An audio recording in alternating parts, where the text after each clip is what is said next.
Did you know this? Before Jesse Ventura was governor, or even a wrestling star, or even a bodyguard for all kinds of rock bands, as he explained to me in the commercial break, he was a Navy SEAL. He was in the Navy for 6 years. And, sir, I know it's a time in your life you don't really talk about it publicly, but Governor, you had been saying for a while that there were special ops, right, going on inside of Pakistan.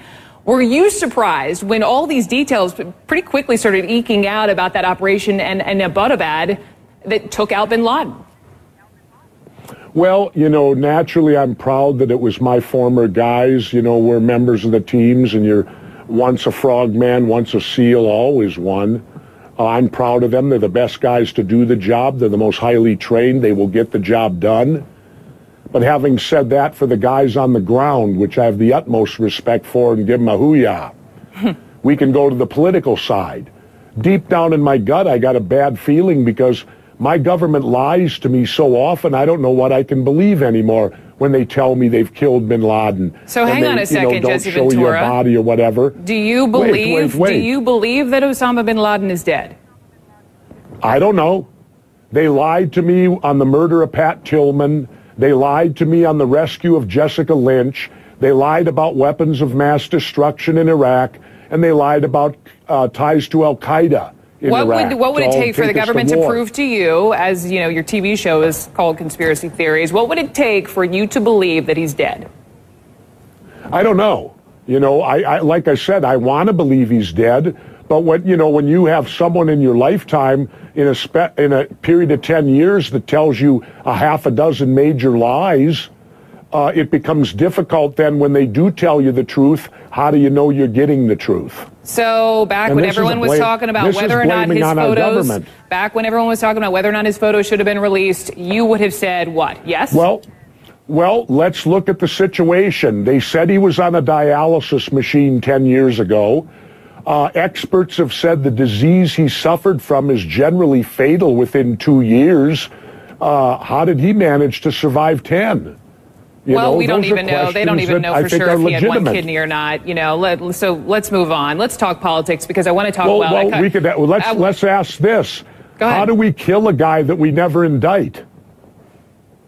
Jesse Ventura, I'm asking the questions today. Let's talk politics, okay. Specifically your fellow Minnesotan, Michelle Bachmann. She has yet to officially come forward, though she is going to her birthplace of Waterloo in Iowa soon. She hasn't announced she's running for president yet. She's expected to. Why do Minnesotans love her? I don't know. I certainly don't vote for her. I live in her district, but she will never get my vote. I can't answer that. You'd have to talk to the Minnesotans that vote for her. But you used to be governor. You're in the know. You talk to folks back there. What do they say about her? No, I don't. I live in Mexico half the year.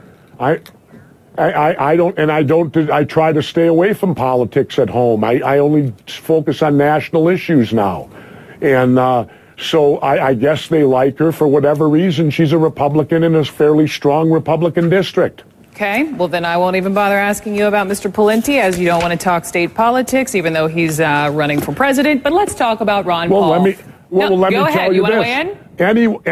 Anyone can run for president. This is the United States. If they're of legal age and they're a U.S. citizen, they have a right to run for president. Here's your dedication to Congressman Ron Paul, the only federal elected official who will stand up for America on the congressional floor. What is it, sir, that he gets that the rest of American politicians don't, in your opinion? A lot of things. He gets the Federal Reserve. He asks for an audit of that. He's just a guy who asks the real questions and isn't afraid to speak up and state what it is. And I respect anybody that will speak their mind like Congressman Paul does and will be honest. We can differ in opinion. He and I differ on the abortion issue. He's pro-life, I'm pro-choice. But I still respect the man. That's just one issue. I look at the big picture, and Ron Paul's the best guy we got out there. Okay. Jesse Ventura, I just have to ask before I let you go, what's with the shades? Sure. Hunter Thompson's gone, and I've been reading a lot of Hunter S. Thompson's work. Yeah. And now that he's not here to warn us anymore about what's going to happen, I would like to assume the role of Hunter S. Thompson now, since Hunter's left us. Thus the sunglasses? Yeah. Okay, there we go. Yeah. A lot of people asking on Twitter. Just an answer for the people. Governor Ventura, thanks so much for coming on. I appreciate it. Thank you. Always my pleasure. It's an enjoyment.